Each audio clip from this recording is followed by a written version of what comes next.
আজকে মা বাবা ভাই সবাই কাজে লেগে গেছে, খালি আমি কাজে লাগিনি, কারণ আমার হাতে একটু চোট লেগেছে সেই জন্য।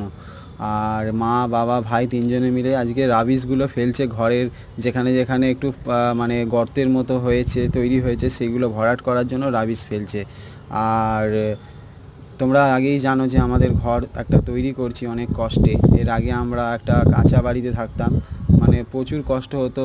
বর্ষাকালে চারিদিক দিয়ে জল পড়তো, মানে ঠিক করে থাকতে পারতাম। আমফানের সময় তো একটা ভয়ঙ্কর অভিজ্ঞতা আমার এখনও মনে আছে, যে আমরা সবাই মা বাবা ভাই, এমনকি আমাদের একটা পোষ্য ছিল ক্যাট, তাকে নিয়ে আমরা চৌকির তলায় আশ্রয় নিয়েছিলাম।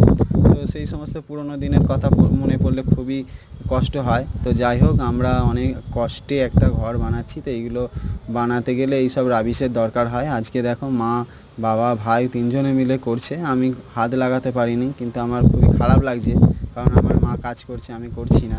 আমার হাতে একটু চোট লেগেছে পড়ে গিয়ে, তো আঙুলটা ফুলে উঠেছে, সেই জন্য করতে পারছি না।